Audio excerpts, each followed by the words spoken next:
Es una bendición tener memorias de lo que en realidad es la iglesia del Señor Jesucristo. Y esta mañana vamos a hablar acerca de esto, lo que es la verdadera iglesia, lo que es una iglesia firme. Ese es el título del mensaje de esta mañana, una iglesia firme.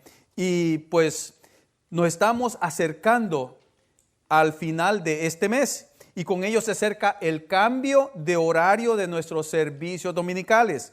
Este cambio traerá a nuestra iglesia retos diferentes y en muchas áreas, a niveles, vamos a decirlo, personales, pero también a nivel congregacional.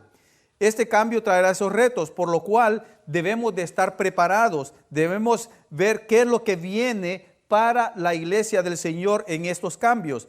Y esto, ¿por qué razón debemos estar preparados? Para que esos cambios no obstaculicen nuestro crecimiento y misión como congregación. Esos son los cambios que vienen. Y la mayoría de nosotros evitamos los cambios en nuestras vidas. ¿Por qué? Porque pueden exponernos a situaciones incómodas. Nos pueden exponer a esfuerzos que van más allá de lo impensable para nosotros. Que al principio estos cambios o estos esfuerzos no puedan tener sentido. Y es algo así. Muchas veces nosotros vemos los cambios de una forma, bueno, esto yo no le veo ni pies ni cabeza, pero créame que estos cambios son para bien. Pueden ser en cierto modo para muchos contraproducentes, pero afortunadamente nosotros tenemos las herramientas, las respuestas, cómo podemos encarar positivamente estos cambios. Si mantenemos, eso sí, nuestro enfoque en lo que es la Biblia, la palabra del Señor y qué es lo que nos enseña la palabra del Señor. Pero así como nosotros, así como esta congregación que tiene cambios, y no solamente nuestra congregación, a nivel mundial la iglesia del Señor tiene cambios, pero así como nosotros también tenemos esos cambios, la iglesia del primer siglo experimentó cambios tan drásticos que pudieron ser desastrosos para su existencia. Eso fue algo que ellos pudieron experimentar. Pero esa iglesia, que nosotros somos la extensión de ella, pudo salir victoriosa de todas estas situaciones a través de esos cambios. Porque, por una sencilla razón, perseveraban en 4 fundamentos que son las características de una iglesia sana y firme. Ellos perseveraban en estos 4 fundamentos, se les puede decir también 4 dogmas. Y eso lo vamos a ver a través de este sermón de esta mañana. Perseveraban en esos 4, como decimos, fundamentos. Y es que el Señor nos prometió a todos que esta iglesia iba a ser así. Una iglesia sana, una iglesia firme, una iglesia poderosa. Mateo 16:18 dice, cuando Pedro le dijo, ¿quién eres tú? Y Pedro le dijo, tú eres el Cristo, el Hijo del Dios viviente, el Mesías. Cuando el Señor escuchó la respuesta de Pedro, dice, es seguro, eso es así de firme, eso es un fundamento y sobre esta roca edificaré mi iglesia. O sea, que el Señor en su propia fuerza, en su propia deidad, en su propia esencia, iba a fundar esa iglesia en ese momento, dice, y dio una declaración importantísima que hasta ahora, después de 2000 años, sigue en pie, dice, y las puertas del Hades no prevalecerán contra ella. Nada que pueda generar muerte puede ponerse en el camino de la iglesia del Señor. Una declaración que Él hizo. Esta mañana vamos a meditar entonces en esos 4 fundamentos en los que la primera iglesia, o mejor dicho, la iglesia del primer siglo perseveraba. ¿Y por qué vamos a estudiar o vamos a ver estos 4 fundamentos? ¿Cuál es el propósito? Pues el propósito de aplicarlos a nuestra congregación, de aplicarlos a nuestra vida y así afrontar los cambios que vienen, que esos cambios siempre son constantes. Así que les voy a pedir que busquen en sus Biblias los escritos de Hechos 2, capítulo 2, y vamos a comenzar del versículo del 42 hasta el 47. Ahí vamos a comenzar. Miren lo que dice Hechos 2, 42 al 47. Vamos a detenernos primeramente en el versículo 42. Y perseveraban en la doctrina de los apóstoles, en la comunión unos con otros, en el partimiento del pan y en las oraciones. Miren, el relato que hace Lucas aquí de los comienzos de la iglesia es de suma importancia porque da ejemplos de la conducta de esos primeros cristianos y cómo ellos perseveraban. Ahora, viene la primera pregunta que nos hacemos cuando vemos que ellos perseveraban. ¿En qué perseveraban los cristianos del primer siglo? ¿En qué perseveraban los cristianos del primer siglo? Y es que en el capítulo 2 de los Hechos encontramos al menos 4 dogmas o fundamentos en los que perseveraban los primeros cristianos. Por lo menos 4. Y vamos a desglosarlo eso. Espero que todos tengan sus notas. Si es así, ustedes van a ver que allí tenemos la cita de Hechos 2:42. Y hay partes en esas notas que están en blanco. Y esas son las 4 fundamentos. En ese pequeño versículo encontramos 4 fundamentos en los cuales la iglesia del primer siglo perseveraba. Y es que al ver este versículo me doy cuenta de que tiene una estructura definida para mencionar las áreas en las cuales ellos estaban perseverando. Lo cual me dice que la doctrina es utilizada como punto de partida. La doctrina es utilizada como base principal para la perseverancia en los demás fundamentos. La doctrina comienza, mire, cuando Lucas comienza a dar un desglosamiento en qué estaban perseverando, lo primero que dijo que era, ellos perseveraban en la doctrina de los apóstoles. Y hay algo muy importante. ¿Por qué él dice que perseveraban en la doctrina? Pero primero, vamos a ver qué significa doctrina, qué significa la palabra doctrina antes de que comencemos. Y la palabra doctrina viene del latín, que significa enseñanza, esperanza, enseñanza o instrucción. En el Nuevo Testamento se traduce del griego didache. Y esto es la palabra, denota no solo el acto de enseñar, sino que también denota la esencia de lo que se enseña. Y esto se emplea con respecto a todas las enseñanzas y esencia de nuestro Señor Jesucristo. Por eso se utiliza esta palabra doctrina, para denotar todas las enseñanzas y la esencia de nuestro Señor Jesucristo. Entonces, cuando Lucas escribe que perseveraban en la doctrina de los apóstoles, es porque los apóstoles estaban transmitiendo todas las enseñanzas y esencia de nuestro Señor Jesucristo. Por eso entonces, la doctrina de Cristo es la base de la iglesia. Hay razón para decir entonces que la iglesia encontró como fundamento primordial la doctrina y enseñanza del Señor Jesucristo, de los apóstoles.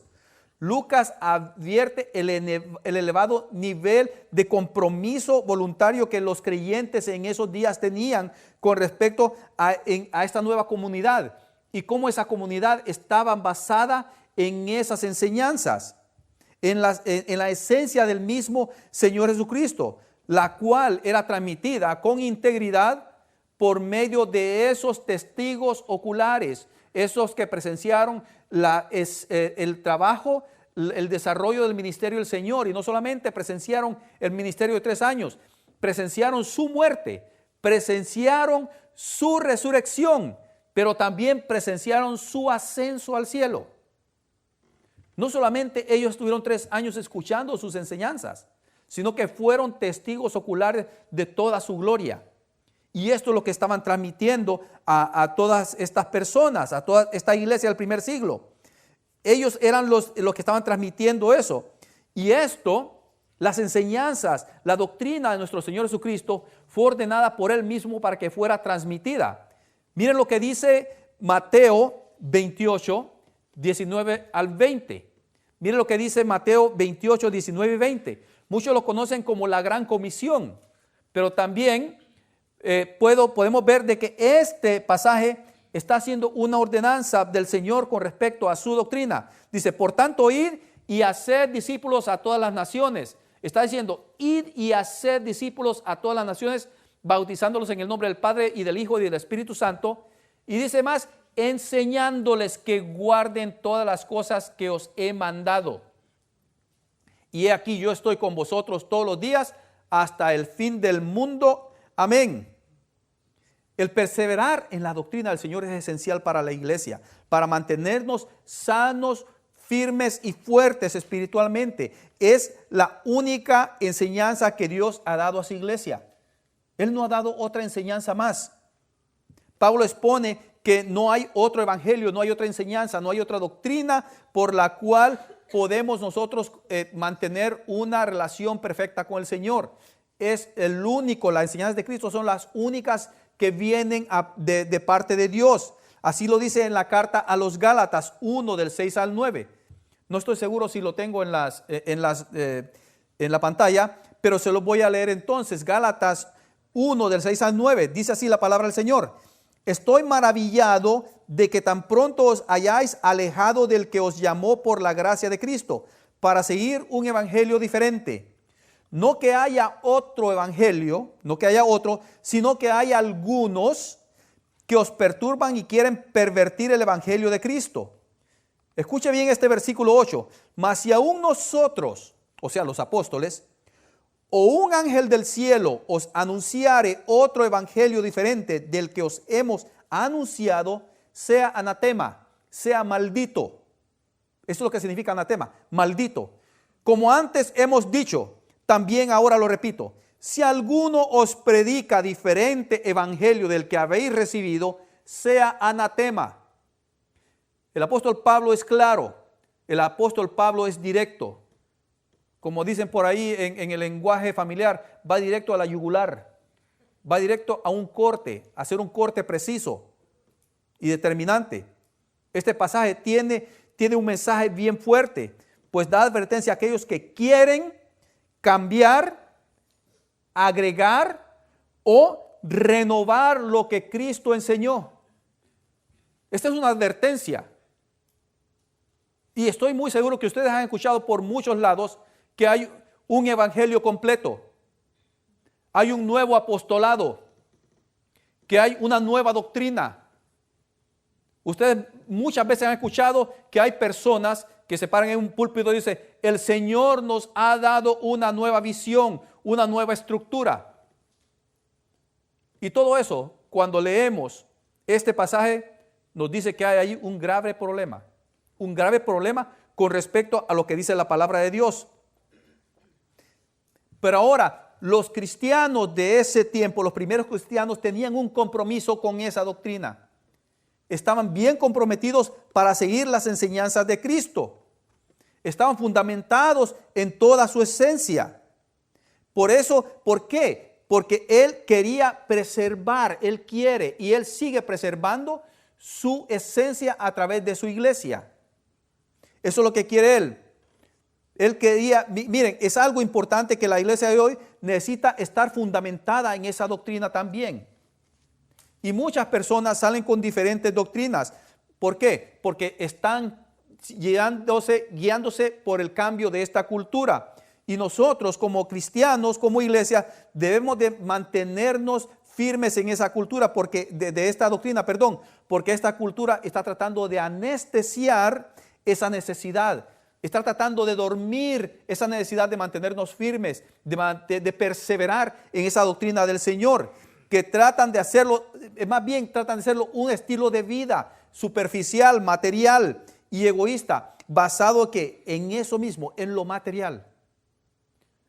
Va a escuchar por ahí diciendo de que la gloria del Señor se vive aquí en esta tierra. Hay muchos predicando ahí que no existe el arrebatamiento. Predican de que la gloria del Señor está aquí, que la eternidad la vivimos aquí. Y yo estoy seguro que lo han escuchado por ahí, por muchos lados.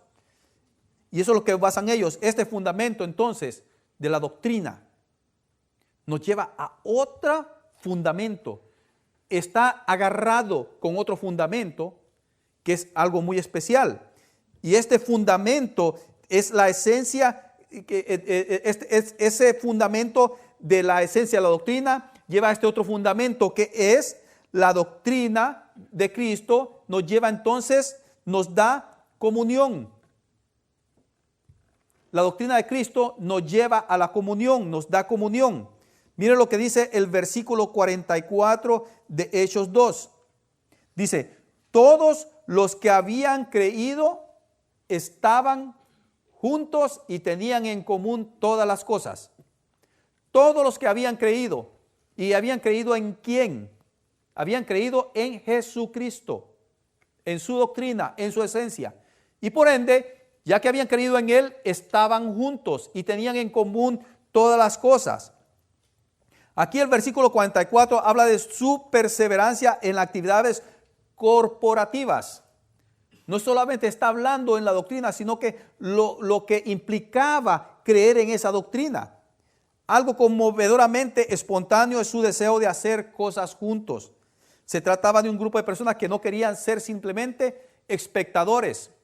Querían utilizar todo su ser para ser una comunidad completa, integrada. A ellos no les gustaba estar en la banca, no les gustaba estar calentando banca, les gustaba entrar, ser parte del partido. Eso, así como todo deportista no le gusta ser sustituto y le gusta estar en el juego, también lo podemos usar como una alegoría con respecto a los cristianos. A ellos no les gustaba estar ahí estáticos, les gustaba buscar, les gustaba estar, no solamente acudir los domingos, no les gustaba solamente eso, a ellos les gustaba más, era una comunidad que formaba parte plena del entorno de sus vidas. O sea que esa congregación a la cual ellos pertenecían era prácticamente su todo, su familia. Eso era para ellos, formaba parte de sus vidas y se sentían apasionadamente entusiasmados por ser parte de ella. Estos cristianos demostraban de una forma visible su unidad en Jesucristo. Y miren, lo demostraban ¿cómo? En los estudios bíblicos, en el servicio de alabanza, en el momento de oración, en los potlucks, así también, y también en la Santa Cena. Y esto no fue una forma rigurosa como un orden social, no era algo que estaban obligados a hacer, sino que ellos eran movidos. ¿Y por qué eran movidos ellos? Por el amor del Señor Jesucristo en sus vidas. Qué interesante también. Fíjense que ahorita estoy leyendo esto y me parece que estoy hablando de la iglesia de Green Hills, cuando veo que ellos querían estar en los estudios bíblicos, en los servicios, especialmente en los potlucks, ¿verdad? En la oración y en la Santa Cena. Pero en realidad Pablo así es como los exhorta en los siguientes pasajes. Miren cómo los exhorta ellos a esa unidad, a esa comunión, a sus hermanos. Efesios 4:3, lo tengo en la pantalla también. Efesios 4:3, mira lo que dice Pablo. Solícitos en guardar la unidad del Espíritu en el vínculo de la paz. Pablo les dice, estén dispuestos, estén atentos, estén alertas en guardar la unidad del Espíritu en el vínculo de la paz.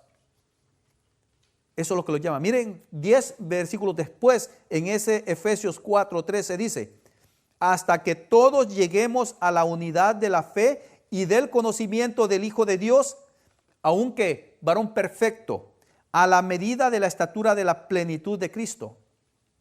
O sea, que mediante esa unidad se alcanza perfección, se alcanza esa medida de esa estatura de lo que es Cristo. Aún en nuestro mismo Señor lo menciona en Juan 17:23. El Señor está orando, está hablando con su Padre, nuestro Padre, Dios, y le dice, yo en ellos y tú en mí, para que sean perfectos en unidad, para que el mundo conozca que tú me enviaste y que los has amado a ellos como también a mí me has amado. Esta comunión es dependiente de la enseñanza que nos dejó el Señor. El Señor nos dio una enseñanza, pero en su propia vida. No fue intelecto, no fue por así decirlo, una teoría, sino que Él la vivió y con su vida nos la dio. No depende de lo que no depende, miren, la comunión, la unión de nosotros no depende de lo que el ser humano enseñe. No depende de lo que yo diga.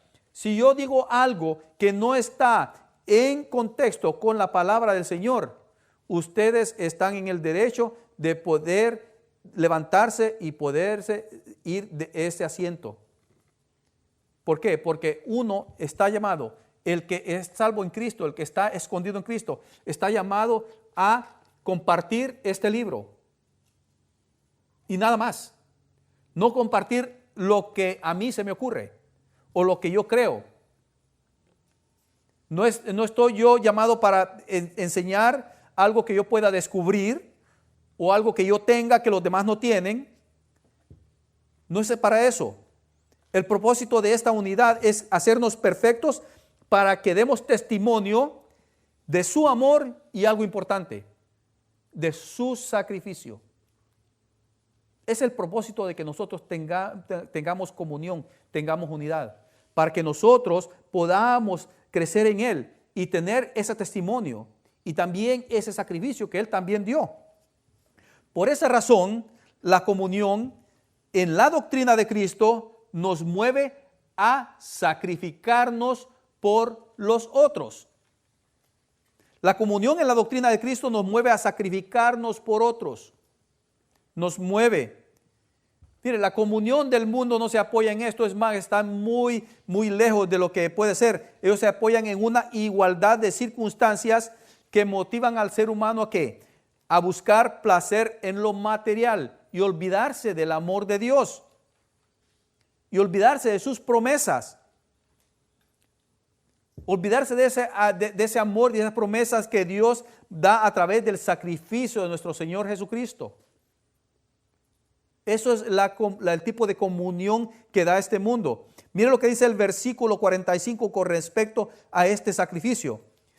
Y vendían sus propiedades y sus bienes y lo repartían a todos según la necesidad de cada uno. Y perseverando unánimes cada día en el templo y partiendo el pan en las casas, comían juntos con alegría y sencillez de corazón, alabando a Dios y teniendo favor con todo el pueblo. Y el Señor añadía cada día a la iglesia los que habían de ser salvos. Es algo precioso. Miren, la comunión con Cristo nos mueve al sacrificio, nos motiva a sacrificarnos por esa esencia de Él. Esa comunión con Cristo nos mueve a decir, lo mío es tuyo. Lo que tengo te doy. A eso nos mueve esa comunión con Cristo. Nos mueve a sacrificarnos. Por lo contrario, el estafador, el mentiroso, el ladrón, el apóstata, dice lo contrario. Lo tuyo es mío. Dame lo que tenés. ¿No ha escuchado ese refrán que dice, lo mío es tuyo y lo tuyo es mío? Desafortunadamente, en muchas iglesias se emplea este refrán. Lo tuyo es mío y lo mío es mío. Así se utiliza. Desafortunadamente así es. Hermanos, por favor, necesitamos comprarle un jet privado a nuestro pastor de $700 millones. Lo necesitamos, hermanos. ¿Para qué? Para que él pueda viajar cómodamente a todos los compromisos que él tiene. ¿No has escuchado eso? O necesitamos comprar un par de hectáreas más porque este templo ya no nos ajusta y necesitamos acomodar 10,000 personas o 20,000 personas. ¿No lo han escuchado por ahí? Eso nos dice que el amor del Señor no está basado en comodidades, en llenar los caprichos de otros, sino que llenar las necesidades de los demás. Su amor nos mueve a ver, sentir y proveer por las necesidades de los demás. Y miren, en cierto modo, yo no digo que el Señor pueda bendecir a una iglesia en cantidad, pero le voy a hacer una pregunta. ¿Cómo yo puedo ver, sentir y proveer por la necesidad de mi hermano si no veo esa necesidad de mi hermano? ¿Cómo lo puedo hacer? Se puede imaginar entrar en una congregación de 5,000 miembros y no conocer a nadie. Simplemente llegar. ¿Dónde está esa comunión? Y le digo, no estoy en contra siempre y cuando pueda haber comunión. Pero entre más grande la congregación, menos comunión hay. Menos esa coinonía, como lo dice el apóstol Pablo, como lo dicen en el griego. No puede haber eso. Esta conducta de estos hermanos ha durado 20 siglos. Ha durado 20 siglos de estar dando testimonio a toda la iglesia en el mundo de lo que es realmente la comunión y el sacrificio por los demás. Mire, ellos estaban reunidos cada día en el templo. Y cuando digo cada día en el templo, que ellos salían e iban al templo a orar 3 veces al día. Ellos estaban ahí como un hogar, como una familia perfecta. Cada uno participaba. Y cuando estaban en el hogar, era un templo perfecto. ¿Por qué? Porque comían juntos. En ese tiempo la iglesia no tenía un edificio donde congregarse. Era algo nuevo para ellos. ¿Y qué utilizaban? Sus propias casas. Eso es lo que utilizaban. Ahí se reunían. Entonces, por esa razón, se puede imaginar que toda la iglesia en sí se pudiera reunir en una casa. No lo hacían así. Se reunían en varias casas y algo precioso, se reunían todos los días. Buscaban, ese era el deseo de ellos. Ese era un sacrificio. Y lo vamos a poner de esta forma, vamos a visualizar ese sacrificio. Se puede imaginar que había miembros de ese cuerpo que tenían suficiente para proveer. Pero habían otros que no tenían lo suficiente para proveer. Y se unían. Lo que uno le sobraba, cubría por lo que le faltaba al otro. Pero la otra persona le podía abundar en otras cosas que suplía las necesidades del otro. Ese era el sacrificio que utilizaban. A eso ellos se dedicaban. Eso era el sacrificio. Cuando ellos vendían sus propiedades, no es que ellos se quedaban sin casa, se quedaban en la calle, no era eso. De la abundancia que ellos tenían, vendían y proveían para aquellos que estaban en necesidad. No está diciendo que uno tiene que seguir este ejemplo de decir, voy a vender lo que yo tengo y quedarme sin nada para proveer al otro. No, es de la abundancia que el Señor les estaba proveyendo. Era, si yo te estoy prosperando, no es para que disfrutes eso para vos mismo, es para que lo disfrutes con tus hermanos que están alrededor. Ese es el principio. El Señor no nos dice que vamos a ser ricos, millonarios, simplemente para que nosotros disfrutemos ese dinero o esa abundancia. No, si el Señor nos da abundancia es para que nosotros la compartamos con las necesidades de los demás. A eso nos llama, ese es el sacrificio a que nos manda a hacer. En ese tiempo, como les digo, la iglesia no tenía un edificio. Compartían todo. Mantenían vivo el mandamiento del Señor de no solamente estar juntos, sino que ellos partían juntos el pan. Y cuando dice eso, compartían no solamente los alimentos, sino que compartían ese sacramento de la Santa Cena, que recordaba su venida. Eso es lo que buscaban ellos. Y había alegría y sencillez de corazón, una simplicidad infantil, hermanos. Y cuando digo infantil, se pueden imaginar, ustedes vieron esas fotografías de cómo nosotros compartimos. Y había una fotografía de unos niños jugando. Y los niños cuando juegan primero, ellos automáticamente ponen las reglas del juego. Y una vez que ponen las reglas del juego, todos se ponen de acuerdo a esas reglas. Y después de eso, se sacrifican todos por seguir esas reglas. Y usted puede ver que una vez que todo eso está en su lugar, ellos disfrutan. Ellos se gozan jugando. Para mí es una gran bendición ver a todos nuestros hijos estar en unidad jugando. Y que sus padres también, todos nosotros los adultos, disfrutando también de nuestra compañía. Es algo precioso que no hay nada en este mundo que lo puede dar. Solo el amor de Cristo, solo su unidad, solo su esencia lo puede dar. Era una vida maravillosa que aún así el resto del mundo los admiraba. Los admiraba con esos. La satisfacción que la iglesia experimentaba no era nada fácil también. Era algo difícil. Se necesitaba trabajar en unidad, pero una unidad completa, total. Y no solamente en el estudio de la doctrina, no solamente en trabajar juntos dentro y fuera del templo. tenían la certeza que ese sacrificio no tendría un resultado completo sin mantener unidad por medio de la comunicación con Dios. Y no estoy diciendo comunión, estoy diciendo comunicación. Por esa razón, el sacrificio persevera con la oración. El sacrificio que hacemos, que entregamos por nuestra iglesia, por nuestros hermanos, persevera con la oración.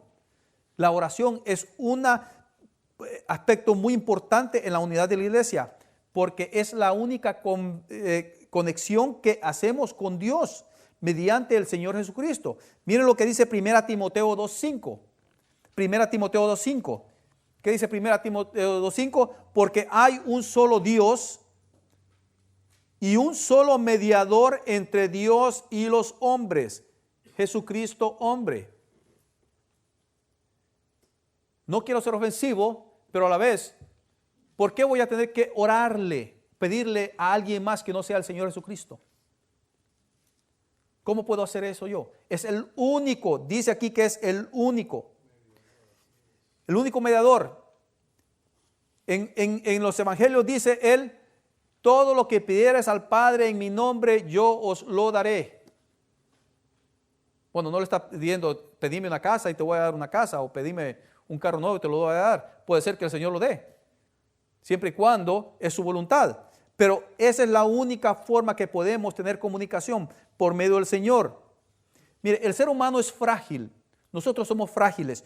Lo es en un sentido no solamente moral, sino también espiritual. Las circunstancias, el cansancio espiritual, miren, la flojera moral, el desánimo, todas esas cosas nos mueven a perder nuestras mejores producciones en nuestra vida, y también nos puede llevar a perder ese sacrificio que hacemos por nuestro Señor.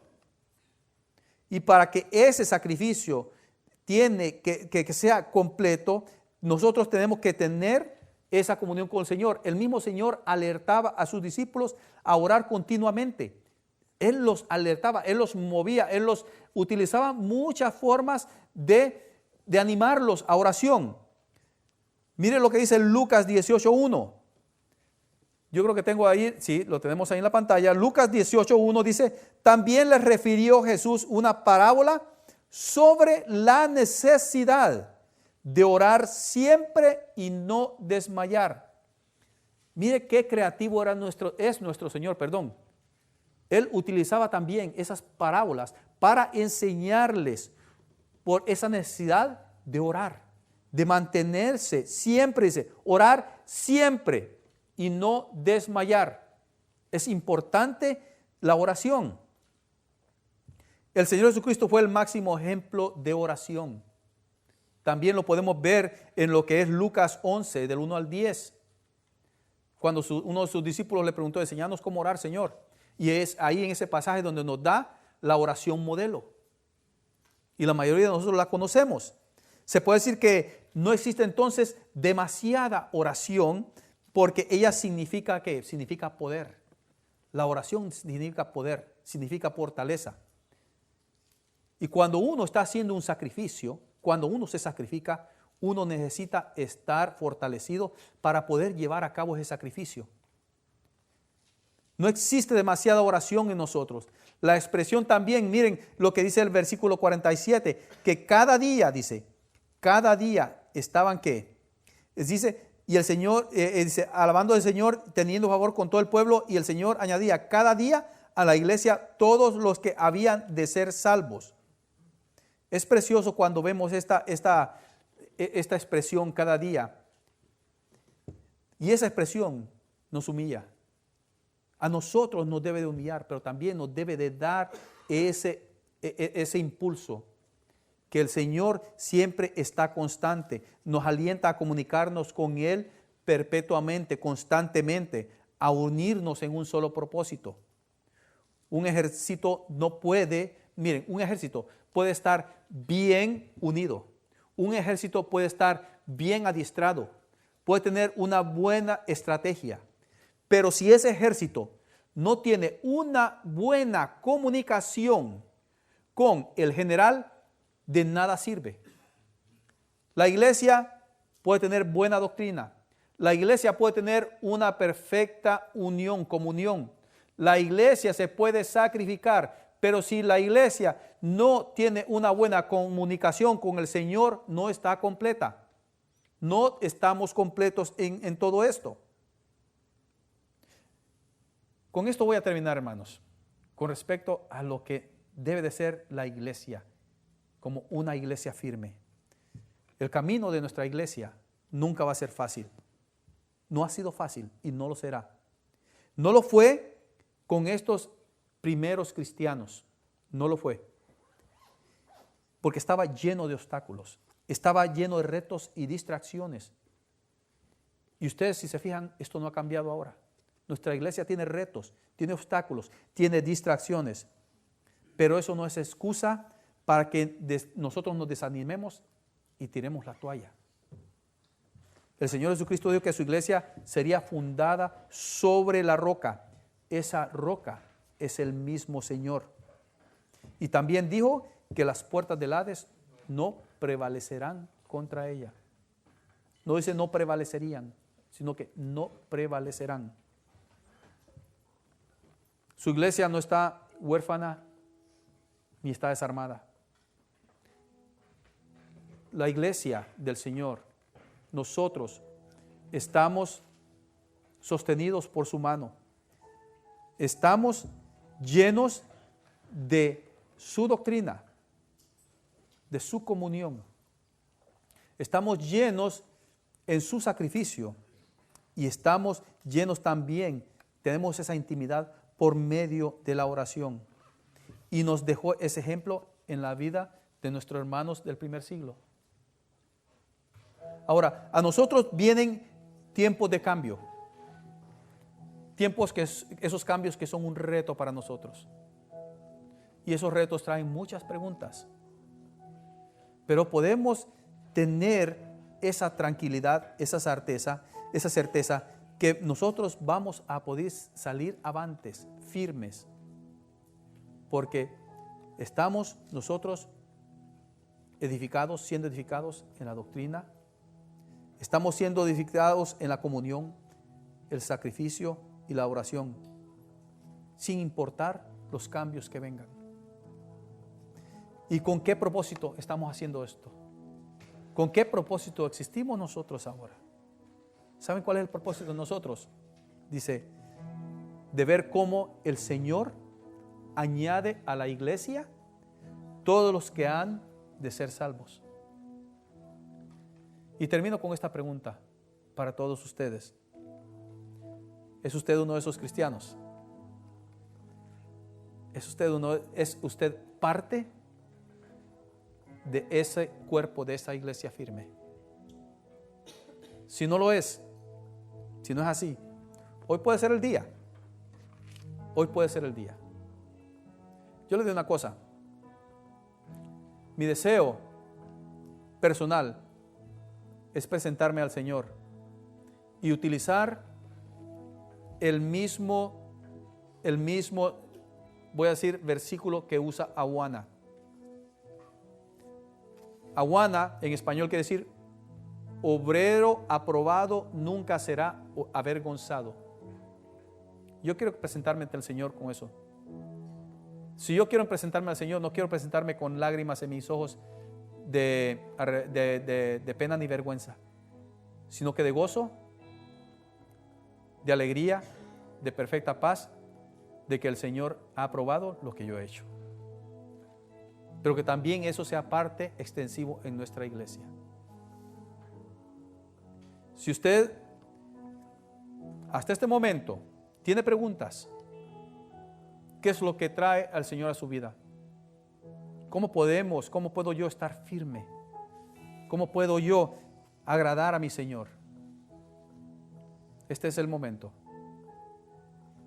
Vamos a orar, pero mientras oramos, si el Señor le está hablando y le está diciendo, este es el momento para hacer esa decisión, para tomar esa decisión, que Él sea el que lleve a cabo su propósito en su vida. Y si usted ha tomado esa decisión, puede hablar conmigo después del servicio. Oremos.